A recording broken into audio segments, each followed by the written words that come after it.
Hello বন্ধুরা, আমি সাগরিকা। বৃহস্পতিবার সকাল সকাল স্নান ধান করে লক্ষ্মী পুজো দিয়ে ব্রেকফাস্ট করে বেরিয়ে পড়ছি অজানার উদ্দেশ্যে। কারণ দুজনেই তো ভ্রমণ পিপাসু। কোথায় যে যাব এক্স্যাক্টলি ঠিক নেই।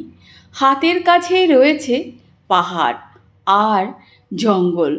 যেখানে পছন্দ সেখানেই ছুটে চলে যাব। আর বাড়ি থেকে বেরোনোর আগে ঝমঝমিয়ে বৃষ্টি। মনসুন বলে কথা, উত্তরবঙ্গে বৃষ্টি হবে না এমন তো হয় না। অনেক অপেক্ষার পরে এই বৃষ্টি কিন্তু হচ্ছে। আর বৃষ্টির রিপোর্ট তো আপনারা পেয়েই গেছেন। আর ঝোড়ো হাওয়াও বইছিল। তারপরে যে প্রাকৃতিক দৃশ্যটা ছিল অসাধারণ, বলার বাইরে। মনে হয় প্রকৃতি যেন পুরো সবুজ আর নীল চাদরে মুড়ে রয়েছে। দেখুন তো কেমন লাগছে। এটা হচ্ছে NH-31।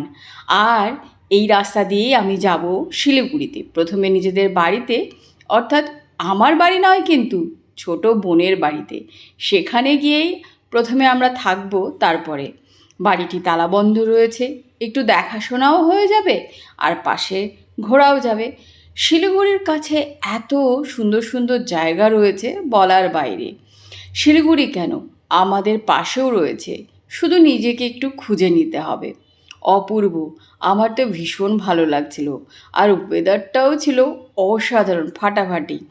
যাই হোক, যেখানে যাচ্ছি আপনাদেরকে দেখাবো আর আপনাদের সঙ্গে অনেক কথাও বলবো।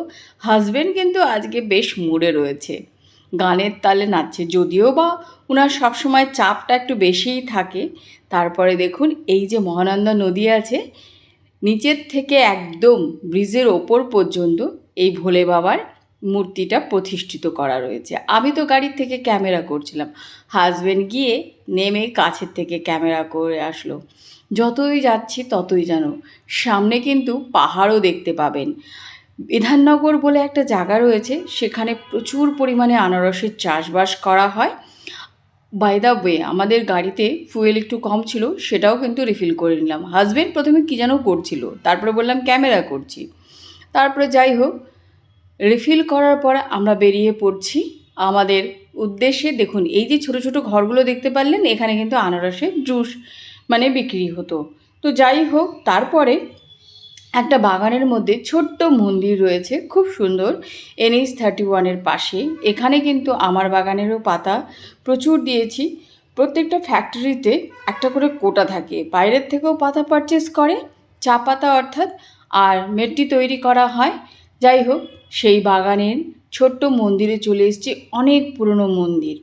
আর এখানেও আপনারা আসতে পারেন, এক বিরল দৃশ্য দেখতে পারবেন, মন ছুঁয়ে যাবে। আর এখন তো বৃষ্টি পড়ে গাছপালা একেবারে সতেজ হয়েছে। দেখুন, যতটা আপনি চোখের দিকে তাকাবেন ততটাই যেন চোখ একটা শান্তি পাবে, এত সুন্দর। তারপরে মন্দিরের, এটা হচ্ছে হনুমানজির মন্দির, কালী মন্দিরও প্রচুর পুরনো মন্দির। অনেক গল্পগুজব করলাম। যাই হোক, তারপরে আমরা এগিয়ে যাচ্ছি মন্দিরের দিকে। তো একটু মাথা টেকেই যাব। আর যাই হোক, ভালো লাগে বেশ এই সব জায়গায় এলে না, একটা অন্যরকম। টি গার্ডেনগুলোর ভেতরে কিন্তু একটা করে মন্দির রয়েছে, মানে যেটা শেড টি আর ব্রডলিফ ফ্যাক্টরি, দু ধরনের কিন্তু বাগান এখানে ফ্যাক্টরি আপনি দেখতে পারবেন। একটা নিজস্ব বাগান থেকে চা পাতা তৈরি হয়, আর একটা হচ্ছে বাইরে থেকে সব ধরনের চা পাতা, মানে কৃষকদের কাছ থেকে কিনে নিয়ে তৈরি হয়, ওটাকে বলে ব্রডলিফ ফ্যাক্টরি। যাই হোক, চা পাতা আর ফ্যাক্টরি সম্বন্ধে আপনাদের অনেক কিছু বলে ফেলছি। আসলে বলুন তো, যে যার প্রফেশনের সঙ্গে জড়িত সেটা নিয়ে ডিসকাস করতে, কথা বলতে ভালোবাসে। আর বিশেষ করে যখন আপনি গাছপালার সঙ্গে টাচে রয়েছেন, প্রফেশনটা আপনার সেটাই, তখন কিন্তু আর একটু অন্যরকম লাগবে। তো দেখুন, নেচারের কাছে থাকা, আপনি প্রাকৃতিক জিনিসগুলো খুব সুন্দরভাবে উপভোগ করতে পারবেন, জানতে পারবেন। গাছও কিন্তু জানেন তো কথা বলে। এই যে আমি বাগানের ভেতরে যাচ্ছিলাম, গাছগুলো আমায় ঠিক বলছিল, না আমরা ভালো আছি, হ্যাপি আছি। যেমন মানুষ যখন ভালো থাকে, আনন্দ থাকে, তার মধ্যে একটা সতেজ ভাব থাকে, এদের মধ্যেও কিন্তু সেই রয়েছে। মানে আমার সঙ্গে যেন এরা কথা বলছে যে আমি ভালো আছি। সেটা আমার বাগান বলুন আর অন্য লোকের বাগানই বলুন, আমার যে কি ভালো লাগছিল। মনে হচ্ছে যেন এখানেই বসে থাকি। আমি তো ক্যামেরা বন্দি করছি, জানি না আপনাদেরকে কতটা কি দেখাতে পাচ্ছি, কিন্তু আমি কাছে থেকে উপলব্ধি করতে পারছিলাম। আপনারাও যদি আসতেন এখান থেকে যেতে চাইতেন না, এতটাই সুন্দর। আমার ভীষণ ভালো লাগে, বিশেষ করে চা বাগান, এই আনারস বাগান, চাষবাস নিয়ে ডিসকাস করতে, কথা বলতে, দেখতে। কারণ দেখুন, পুরো চাষের উপর নির্ভর করেই কিন্তু আমরা রয়েছি। ভারত কিন্তু কৃষিভিত্তিক একটা দেশ, মানে এখানকার চাষবাস যত উন্নত হবে ততই।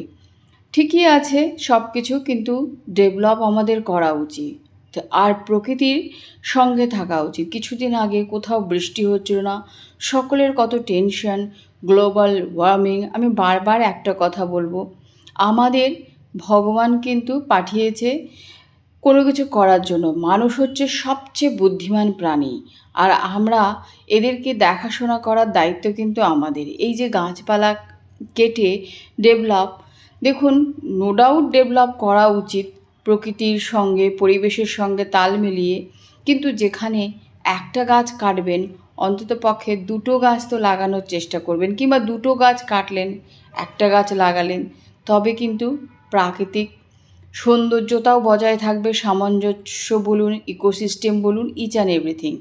বারবার করে আমি এই কথাটাই বলবো। হ্যাঁ, গাছপালা থাকলে সব কিছুই ভালো। তো গাছের উপকারিতা নতুন করে আমার তো বলার কিছু নেই, যে গাছ আমাদের কী দিয়ে থাকে, গাছের জন্য কী হয়। আর রিসেন্ট না আমি একটা জিনিস খেয়াল করেছি, এত বিদ্যুৎ, মানে বজ্রবিদ্যুৎ হয়, যেটা আমি ছোটোর থেকে বড় হয়েছি, আমি কোনো দিনও কিন্তু এইরকম মানে দেখিনি কিংবা শুনিনি এই রকম ধরনের। তো এইসব কিন্তু আমরা পরিবেশটাকে, মানে প্রকৃতির নিশ্চয়ই কোনো ক্ষতি করছি, তার জন্যই এতটা। আর দেখুন, এই যে চা বাগান রয়েছে না, আপনি NH-31-এর পাশ দিয়ে যাবেন, উত্তরবঙ্গে এলে পরে সকলেই খেয়াল করেন, ইভেন এয়ারপোর্ট থেকে নেমে সকলেই দেখেছেন যে বাগডোগরা টি এস্টেটের পাশে আপনার এয়ারপোর্টটা রয়েছে। আমি কিন্তু ওখান থেকে অফ ক্যাম্পাস ট্রেনিং হয় টি ম্যানেজমেন্টের, ওখান থেকেই ট্রেনিংটা কমপ্লিট করেছি। মানে একটা আলাদা রকম ফিলিংস। ওখানেও যখন ট্রেনিং করেছি, দিন দিন বাগানগুলোর না মানে ক্ষতিগ্রস্ত অবস্থা দেখলে পরে, সেখানে ধরুন হচ্ছে শপিং মল, বড় বড় সব কিছু, কিন্তু মনটা কোথাও যেন একটা অন্যরকম হয়। এই যে দুপাশ দিয়ে যাচ্ছি, বলুন তো আর কিছুর কি দরকার আছে? মানে আপনার আর কিছু কি কোনো মনে হচ্ছে যে ফিল করতে হবে কিছু? এই সবুজ, এই যে যাওয়া, এই জিনিসগুলো যদি না থাকে তবে কিন্তু এই রাস্তাটার মজা থাকবে না। যাই হোক, আপনাদের সঙ্গে গল্প করতে করতে আমি চলে এসেছি টোলে, অর্থাৎ দার্জিলিং ডিস্ট্রিক্টে অনেকক্ষণ আগেই এন্টার করে গেছি। তারপরে এবার কিন্তু আমাদের গন্তব্যস্থল, বাড়িতে তো যাবই, বাড়ি ঘরও ক্লিনের একটা ব্যাপার রয়েছে। আমাদের কি ভালো লাগে এই যে ডিভাইজারের ভেতর দিয়ে বিভিন্ন রকম, এটা কিন্তু চায়না টগর, জানেন তো, অনেক ফুল ফুটে রয়েছে, ভীষণ ভালো লাগছে। দেখুন, দার্জিলিংয়ের ডিস্টেন্স খুব একটা নয়, জলপাইগুড়িও নয়, যাই হোক খুব কাছাকাছি চলে এসেছি এয়ারপোর্টের।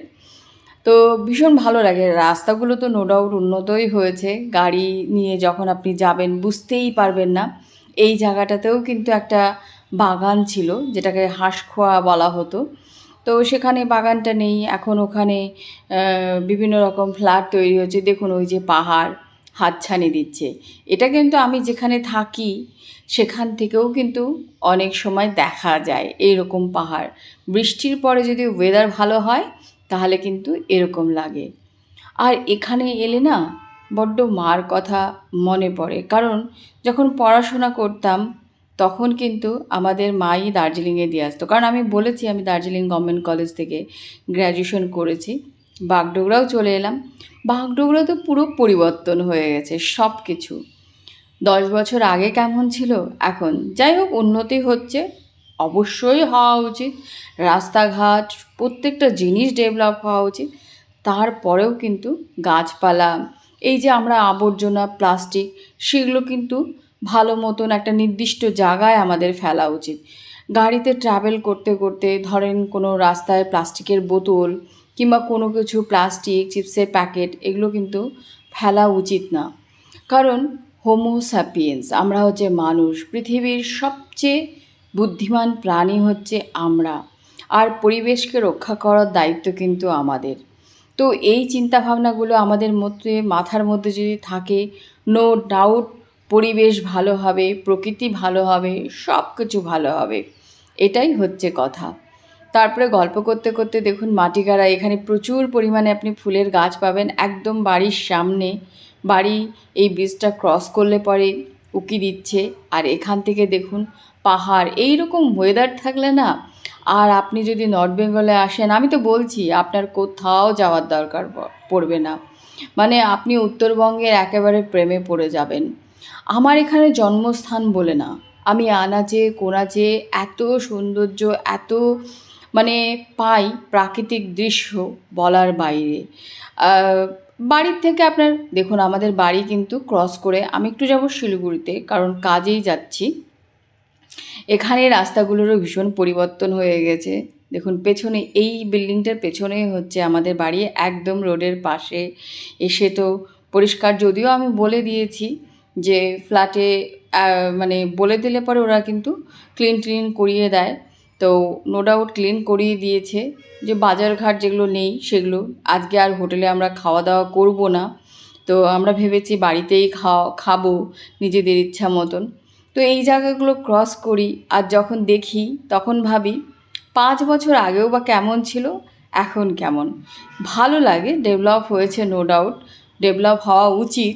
যে উত্তরবঙ্গের শিলিগুড়ি ডেভেলপ হলে মানে আমাদের ডেভেলপ, আমাদের উন্নতি, এই জিনিসটা কিন্তু একটা রয়েছে। শিলিগুড়ি যেহেতু বিভিন্ন দেশের সঙ্গে যুক্ত করিডোর, সকলেই জানি আমরা, তো মাস্ট হওয়া উচিত, কিন্তু জঙ্গল প্রকৃতিকে বজায় রেখে, তবে কিন্তু মজা থাকবে আলাদা। পাহাড়, ঝর্ণা, জল, কত পর্যটক আসে বলুন তো এই পাহাড়, ঝর্ণা, জল, এই গাছপালার টানে।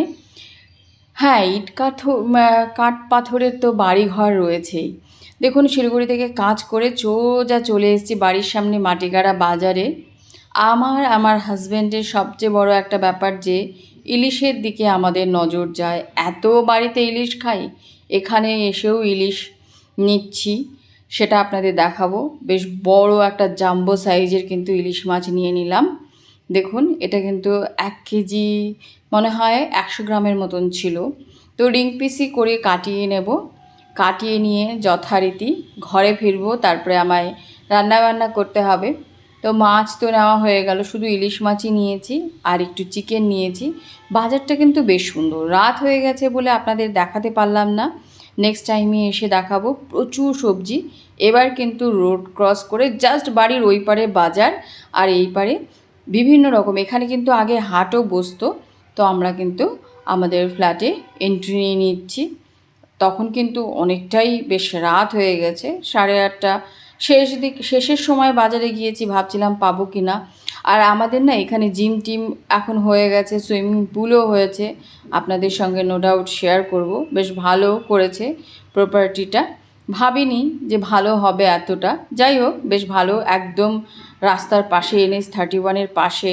খুব সুন্দরভাবে আজকে থাকবো নিজেদের বাড়িতে, বহুদিন পরে এসছি। চলুন তাহলে ওপরে গিয়ে আপনাদের বাজার ঘাট দেখিয়ে দিয়ে এসছি। ড্রাইভার ভাই অর্থাৎ বিশ্বজিৎ এসে দেখুন, আমার হাজব্যান্ড তো চলেই এসছে আগে, চাবি টাবি খুলে দিয়েছে, কিচেনে সমস্ত জিনিস রেখে দিয়েছে। প্রচুর বাজার করা হয়েছে, সবজি বাজার, যে সমস্ত জিনিস লাগে, গ্রসারি জিনিস, কারণ কিছুই ছিল না, অনেক দিন আগে আমরা এসেছিলাম। তো এই সব জিনিস নিয়ে এসছি। এবার এসে দেখি গ্যাস নেই।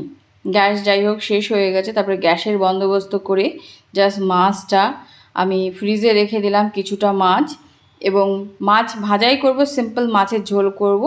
তো আপনাদের দেখিয়ে দিচ্ছি যে মাছটা আজ ভেজে নিচ্ছি। খুবই সাধারণ রান্না করা হয়েছিল, বেগুন দিয়ে পাতলা করে ইলিশ মাছের ঝোল আর ইলিশ মাছের তেল। তো যাই হোক, আপনাদেরকে একটা ব্লগ শেয়ার করলাম, অনেক কথা বললাম। ভিডিওটি দেখার জন্য সকলকে অসংখ্য অসংখ্য ধন্যবাদ। প্লিজ আমার চ্যানেলটি যদি আপনাদের ভালো লেগে থাকে তাহলে অবশ্যই আপনারা লাইক, শেয়ার, সাবস্ক্রাইব করে চ্যানেলের সাথে থাকবেন, পাশে থাকবেন। অনেক রাত হয়ে গেছে, এখন প্রায় 11টা মতন বাজে।